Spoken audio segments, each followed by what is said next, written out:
As class ends, I simply rest my hand on my head to stare out the window to pass the time. It's been a few days since Lily told me her plans. I haven't been to our ordinary lunchtime haunt since then. Not that there would be any point. Hanako's busy with the newspaper club she's newly joined and has even become talking in class with Naomi every now and then. Even Lily, aside from the fact that a meeting between us would have been awkward in any case, has been run off to her feet with class representative duties as the summer holidays approach. And now, they're just about here. With the end of today's bell, the summer holidays will have begun. I suppose that all I'll end up doing will be visiting my parents for the duration and lazing about my old home, now that my previous plans are entirely askew. Meanwhile, Akira and Lily are en route to Scotland to live out the rest of their lives there. No matter how hard I try to rationalize the idea that once summer holidays begin, my life will return to the way it was, it simply refuses to happen. Everyone's moving on with their lives. Lily's rejoining her family, Akira's moving up in her father's business, Hanako's gaining new friends and hobbies. Even Yuko's moving ahead with her university. Even Yuko is moving ahead. Even I'm moving forward in the end. With the grades I've gotten so far in Yamaku, much less after a rocky beginning, the path to getting into teaching science as a career seems straightforward. I suppose I should at least be happy about that much, but it doesn't really seem to help. Hichan? I quickly stopped my ruminating and turned to face the bubbly voice beside me, putting on the most upbeat expression I can muster. As expected, Shizune stands flanking her. I have a sneaking suspicion they want something from me. Hey Misha, Shizune, what's up? Well, Shichan and I were thinking. Since we're two poor little girls that need help with all the work that we've been given just before the holidays begin. Sure, I can help. But Hichan, we really need... What? I think I broke Misha. Even Shizune raises an eyebrow at her accomplice's shuddering stops in her tracks. So you'll help us, Hichan? I just said I would, didn't I? It's hardly like I have anything better to do. Maybe helping with their work will take my mind off of the situation. Misha seems genuinely ecstatic with my response, but Shizune's expression is clouded and difficult to read. I find myself quickly averting my eyes from hers, as it almost looks like a face of pity. No doubt it must be my imagination. Shizune knows what's going on. This is hardly the first time I've been in the student council room. Indeed, I've found myself here down here often, either to help Lily with class rep work or to sort out one thing or another with the student council itself. Now, though, it's quite a different place. Bright papers and folders are shown across every table in the room. Only a solitary little black laptop atop a single desk sticking out of the mess. That's an old-ass laptop. Look how thick that thing is with the CD drive. Oh my god. It looks entirely positively ancient, and I guess it had been valiantly serving its tasks as an archiving information for years and years. So what needs doing? This looks like a lot to do. Shizune's expression becomes determined as she signs. It's a worrying look. Everything, Hichan. My worry was well placed. Everything, you say? What's left on the desk is what needs to be done. It all needs to be digitally recorded, which is what the laptop is for. And I'm guessing that I'll be the one doing this? Shichan says she saw you with computers in the library a few days ago and that you seemed really good with them. You're good with computers. I can touch type, I guess, but it still seems like an overestimation of my skills. I was just typing up homework. Wait, Shizune was watching me do that? One must know their allies before they can know their enemies, of course. Wow, that's pretty wise. For once, it's not very hard work. Out, who said that? Nonetheless, it doesn't seem worth fighting for. Sitting at a computer doing typing hardly seems onerous as far as tasks to help Shizune and Misha go. Besides, it will help take your mind off things. Take my mind off things? Take my mind off what things? Misha's face goes blank as she translates for Shizune, though the latter's response is a glance away toward the window after briefly signing. Misha's face quickly returns a smile as she translates back. She was confused, I guess, but Shizune is harder to pin down. I was just thinking that you may like to get your mind off the exams, of course. Either way, we may as well get into this sooner rather than later. I'll go along with you. That's the spirit, Hichan. I was thinking about it. I think I actually like Shizune the most. Out of all the girls, I remember her route being very endearing. Not that I like her the most, like personality-wise, but just my memories of each route, I like Shizune's. We had good memories in this room. And that's the 5th spreadsheet compiled and saved. Time for next month's. After a bit of fussing around, we all managed to get a bit more organized. Shizune's been gathering up the loose sheets and thankfully sorting them into a neat pile next to me. Meanwhile, Misha's been handling the manual writing work, her girly pink pen leaving its unmistakable mark on paper after paper. Once I get myself into a rhythm, this really wasn't so bad. Shizune and Misha also seem to be in the swing of things, wordlessly communicating as they go about their business with fervor. I periodically glance at the sheets beside the laptop, apparently a list of student names and matching addresses. As I dutifully enter the data written on it, I don't pay a lot of attention to what I'm typing until I reach about midway down the page. Hakamichi, Class 3-3. Our family's home in Saitama. Buddy. My idle curiosity is ended abruptly as the 3 light taps can be heard rapping on the door. Misha quickly skips over to check who it is, tapping Shizune's shoulder on the way to let her know her companion what's happening. Ah, you're here. Huh? Who is it? With a slight pause to enter Shizune's data with the file along with the others, I look up to check who's at the door. Lilly. In her normal clothes, too. Sorry, I had something in my throat. After giving a cursory nod to Misha in greeting, she perks her head up in her trademark manner. Is that Hisao? She's pretty darned good at working out my voice from the smallest phrases nowadays. Yeah, it's me. Hey. The atmosphere feels slightly awkward as she bows. Neither of us knows quite how intimate we should be with around each other, given she's leaving in just a matter of hours. The fact is that thankfully neither the oblivious Misha nor the hardworking Shizune pick up on. So, you got work to do as well? Unfortunately, I arrived as soon as I could, but my class held me up with a surprise farewell party, and I had to get changed. I glanced down at the laptop's clock. It's pretty much the end of lunchtime, so I'm guessing Lilly managed to wrangle that last period off as well. I take it Shizune is here as well? Shizune, just... Of course. And I've been here during all of lunchtime as well. The last comment was really not needed. Shizune is baiting Lilly into another argument. I can feel it. Sorry I can't be as hardworking as you, Shizune. I'll endeavor to hire more lackeys to do my work in the future, I assure you. And Lilly just took the bait, escalating things further. But aren't you the one always outsourcing work to your classmates? The difference is that they choose to help, unlike your tyrannical grip on your own class. Tyranny works. Facts. Even if we did things differently, we still would have got the same results, right? This is school, not a police state. You'll have to remind me when you were appointed class monarch, I'm afraid. You have to seize power. It's not good if it's just handed to you, but I guess you wouldn't really understand that, right? You'll also have to remind me when monarchs were elected into their positions. Lilly positively bristles at this. Shizune's 2-hit combo forces her onto defense. Yet all your vaunted power, you cannot get one person to help you without forcing him. But Hisao volunteered. He's such a hard worker. He's doing this instead of meaningless socialization, right? Is that so, Hisao? This is bad. I really ended up being between a rock and a hard place. Are they not going to make me say this, am I? I'm not going to have to choose right now. As much as it may pain me to do this, the truth has at least a chance of stopping this argument here and now. It's okay, Lilly. They didn't harass me into coming or anything. Okay, good. I would not have known what to say there. Lilly gives me a disapproving grimace, silently radiating her strong feelings of displeasure in my general direction. She can be quite scary when she wants to be. Thankfully, that isn't often. Hey, Chan, you made that sound like a regular occurrence. Isn't it? It isn't? In the end, it doesn't matter as long as everything's getting done at a good pace. Let's just work over with what we can. What? Let's just get this work over with so we can go home. Shizune snorts derisively and gets back to marking off the sheet in front of her, while Lilly sighs and finds her way along the room with her hand following the filing cabinets along the wall.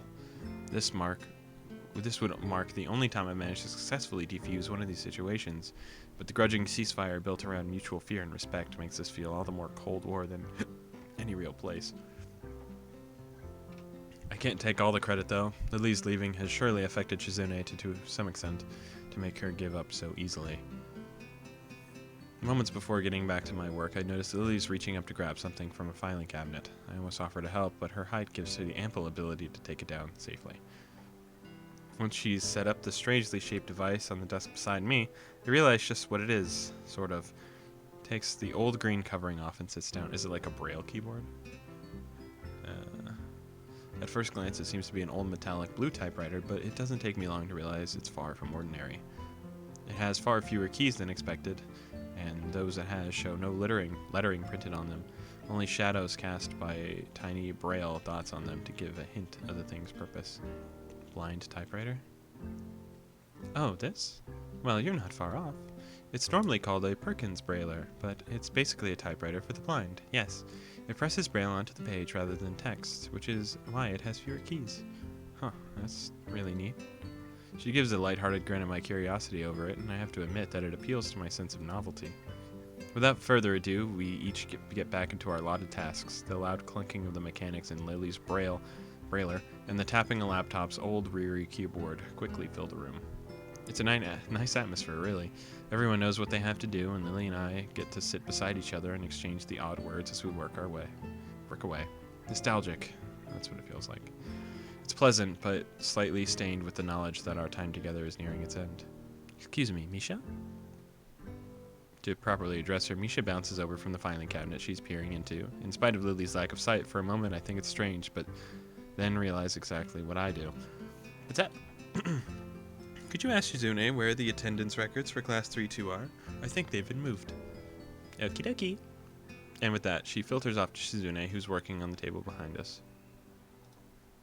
Lily's familiarity with the council room and the efficiency with which she works remind me that she, Misha, and Shizune used to work together in the student council. Maybe this is a fitting end for her stay in Yamaku, working away just like she used to, surrounded by those she loves and, at least, liked. I look up, getting taken off guard by Shizune sorting through a drawer rather than Misha. Sure enough, she plucks out a manila folder entirely blank save for the just barely visible bumps on its front, and holds it in front of Lily. Lily's hand fits over it to check what it is, her fingers feeling out the dots of braille and confirming it's what she asked for. Thank you, Misha. No reply. No reply, that is, save for an odd grin, no smile on Shizune's face. Aww, that's so cute. Bro, they're so cute. A couple of seconds pass before Lily clicks that it isn't Misha behind her, but Shizune. Her momentary look of surprise is replaced by a slightly bashful smile. For a few moments, the room is all but still and silent. Eventually, though, Shizune strides back to her workstation and Lily begins typing once again.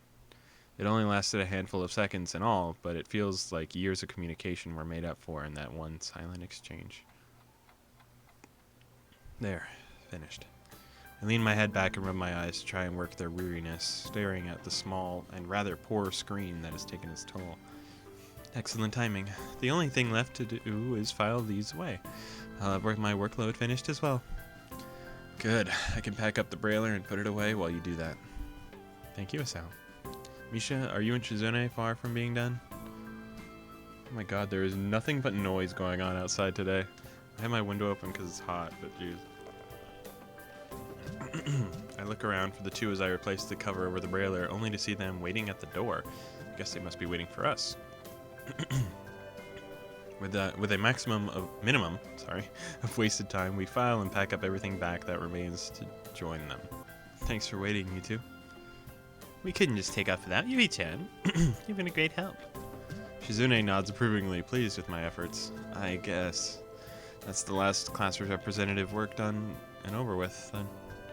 That's right. I miss you, Lily. It was fun working with you. Thank you, Misha. It's been good working with you. And Shizune. Shizune thinks for a moment before formulating her response. It's not that she often communicates without thinking. Quite the opposite, but this time is even more considerate than usual. Misha looks a little surprised before passing on the message. Shizune says, you'd better do your work over there. Better than you did it here. Far from taking offense, Lily giggles into her hand. If that's the case, then please tell Shizune to give those still here a little more understanding in the future. Competitive until the last. Maybe Shizune and Lily aren't so different after all. Chichan says that she'll be checking to make sure you live up to your end of the promise. Then that's how it will be. I better be off then. Goodbye, Shizune. Goodbye, Misha. Isao. Lily takes a hold of my arm in hers, there being no need for a cane if I'm here to guide her. With a nod of farewell to the two, we set off to the door and make our way to the school grounds. As I turn to wave goodbye to them, I notice Shizune's gaze lingering on Lily. They may annoy each other, but family bonds aren't easily broken. Got all your papers sorted then? Yes, they've all been filed out and handed in. Top of things as always, aren't you? She gives an earnest smile with that compliment, but it feels like her happiness is just a veneer over the fact that she isn't fully aware of how much she's leaving behind. It reminds me how she was like this when I first met her, always smiling, always that little bit aloof, always that little distance away from everybody. Even now, she still maintains that air around many others, especially those that she's not close to. I'd hoped that our time together would have changed that fact. Our pace slows, the two of us coming to a halt in the all but empty school gardens. Isao, is something the... Lily's words are cut short as I turn and wrap my arms around her, pulling her tight. I may not usually be given into such impulsive actions, but I just want to be close to her, even if it's the last time I'll be able to do so. All the other students have retreated to their dormitories and homes, only the ruffling of leaves in the breeze making any sound whatsoever. Sorry, this looks so sad. As I draw back, I can see that she's dropped her carefully maintained smile. Her hand hesitates, wanting to neither leave nor stay on my features. She's putting up a brave show, but her slight trembling gives her away. Lily may be able to control herself well, but she can't seem to hold her composure together now. This is the woman I've come to love, but also the one who is all too short a time will leave the country forever. I'm sorry, Hisao. It's okay. You've got your own life to lead after all. We walk up the hallway into the girls' dormitory hand in hand, our emotions now being largely quelled. Nevertheless, our hands grip each other's much more tightly than before. Faint, muffled voices can be heard from Lily's room, the origins of which aren't difficult to guess. Aww. The moment she opens the door, Hanako bursts through and wraps her arms around Lily, taking her obviously by surprise. Lily. Hanako? I'm gonna miss you, Lily. As expected, she's on the verge of tears. Lily gently rubs Hanako's hair with her hand in response, then pulls back and gives a warm, reassuring smile. Looking beyond Hanako, Akira can be seen getting up from the side of Lily's bed and scratching her head. Her eyes turn from Lily and Hanako to me, a stilted, weak smile hanging on her face. I try to return a more genuinely happy look, but the result is probably just the same. So, everything set? Managed to hold back from killing Shizune? The comment draws an amused giggle from her sister. Yes, I have everything in order. And yes, I managed not to. Have you packed everything you need? Got the 2 bags right here, but there's still some left at the Hakamichi's home. I can pick that up when we wait there tomorrow evening's flight, though. Akira gives the 2 large black traveling bags on the floor a hearty pat. She's probably come help pack and make sure everything was in order from Lily's end before going together with her. Lily, will you be okay over there? I'll be alright, I assure you. I'll have Akira looking after me as well, and you know that she's reliable. But don't worry, Hanako. I have your number after all, so we can stay in touch. With Akira's help, I could send you things over the internet as well. Hey, don't use me just because you won't learn how to use a computer. Hanako, how can she use a computer? There's no braille computer, bro. That's like impossible. Is that possible? Did they do that? No, they couldn't, right? That'd be tough. I don't know. Hanako and Lily giggle briefly, the mood lightening ever so little. That goes for you too, though, Hanako. Hisao, jeez. That goes for you, though, Hisao. I promise I'll contact you once I'm in Scotland. I know. I'll be looking forward to it. Her offer may be kind, but we both know that this is the tantamount to breaking up. Neither of us have any illusions as to how well we manage a long-distance relationship. With nary a word of prompting, the 4 of us begin a long, solemn walk to the school gate. The numerous lamps scattered around Yamaku grounds fail to do much more than provide pinpoints of light in an otherwise dense darkness. A car parked on the road just outside the school grounds comes into view, its shining black exterior reflecting the dimly lit lamps of Yamaku. I call out to an Akira in an effort to alleviate a bit of the heavy atmosphere. Is that your car? What kind is it? Don't know much about cars, do you? It's a Lancer Evo, solid and speedy. Well, if it's not for her comment on my knowledge is off the mark, I've never really taken an interest in them. She gives a small sigh. She's been good. Pity I have to part with it tomorrow. Just like the summer house. You guys were the last to visit before it changed hands. Turning back from my rather faulty attempt at small talk, I glance at Hanako and Lilly following behind us. By rights, Hanako should be leading Lilly, but it's rather definitely the other way around as she clings tightly onto Lily's arm. It's a depressing sight. So, guess this is it. Indeed. Although the time for everyone to say their farewells is now, nobody really wants to take the first step. It's as if the longer nobody speaks, the better chances of them simply not leaving. Lily, do you really have to go? I'm sorry, Hanako. I won't be leaving you forever, though. I can still call you. Hisao will still be here as well. I nod, but Hanako just clutches all the tighter to Lily's arm. So sad.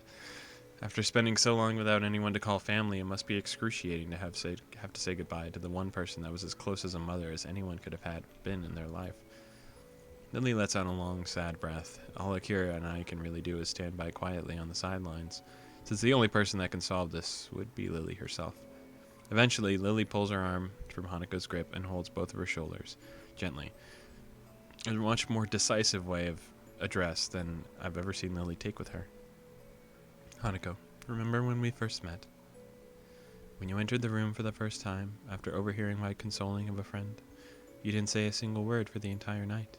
Even as I poured you tea and you talked and talked, you sat silently and simply listened to what I said. It took many quiet meetings like that before you began to open up to me, but as you began to, I felt some of the happiest moments I've ever felt.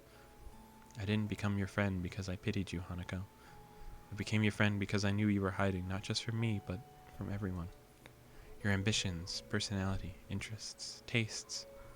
I didn't know any of them, and neither did anybody else. As you showed yourself to me, though, I began to realize the person that you were, and began to make sure our meeting was a very special moment. But Lily cuts her words short as she brings her hand to Hanako's head and brushes her bangs to the side, gently pressing her lips to Hanako's forehead. As she pulls her head back, leaving Hanako all but speechless, her eyes moist, Lily beams a wide smile. I believe you are a very beautiful person, Hanako, and I'm certain that you will become a strong and confident woman. You're a very dear friend, and someone whom I love very much. Just like Hisao, I'll never forget you as long as I live. I may be leaving, but you have your own life here to lead, just as I do. You have your own friends and hobbies, your own hopes after graduation. I want you to devote yourself to them, even after I'm not around anymore. That is why I think you will be okay, because you are your own self, with your own life. You yourself proved that to me. Hanako lowers her head in embarrassment, but nods as she does so. I understand. I know I have to say goodbye. I know you have to go your own way. But thank you, Lily, for everything. Thank you, Hanako. Will you be okay? There are a few seconds of silence before the answer comes. I will. Lily smiles, undoubtedly, at least partly in relief. That makes me very happy then. Goodbye. Goodbye, Lily. And farewell to you as well, Hisao. Goodbye. I'll miss you. She pauses for a moment before walking up to me, her right hand outstretched in front of her as she takes a hold of my shoulder. Her left hand slowly and daintily reaches toward my face, taking my cheek into her palm. For a while, she simply holds my face, her fingers just slightly moving to take in its contours. Usually her hand would be warm when doing such a thing, but the night's air has given her skin a cool edge. I'm not sure how long we'll stay like this, her clouded eyes pointed just below my own as she wears a wistful, almost distant smile. Eventually, though, I take in her cold hand in mine. It's difficult to do so, but with a slight sigh, I gently remove her hand from my cheek. I hope you have a long and happy life, Lily, no matter where you go. Thank you. I'll make sure to. She takes a long, trembling breath before turning slightly towards Akira's direction. Akira? Okay. With a nod, she takes Lily's hand and begins to guide her to the car parked outside the gates. They both walk slowly and deliberately, as if their movements had been reversed in advance. It's strange to take to feel like this now, watching somebody leave Yamaku. The feelings of unease I have now reminds me of the first time I walked through those black wrought iron gates that always looked far too pompous for what they were. As they leave, all of us know full well that our lives are irreversibly changing. I'd always told myself that I just have to take life as it comes, but everything's changing so fast, so suddenly. In the end, Lily's an irreplaceable part of the lives both Hanako and me. The noise of Akira's opening the passenger door for Lily brings out my thoughts, her hand waving back as Lily gets in. See you guys. Take care of yourselves. Goodbye, Hanako. Goodbye, Hisao. Hanako's hand quickly shoots up, her face brightened by her enthusiastic farewell. Goodbye, Lily. Goodbye. See you, Akira. Goodbye, Lily. The door shuts as we put in our best happy farewell faces, Akira getting in the car herself and starting it up in short measure. Lily's hand just can be seen waving. Yeah, can be seen just waving through the tinted windows, both of our hands waving high as well. Just as every other time I've done such things, I can't quite work out precisely why I, or Hanako, wave to her given that she cannot see us doing so. But it doesn't matter. Akira can see you, so you're waving to Akira. You can just say that. Even after that black, shiny car goes down the hill, it disappears into the dark night.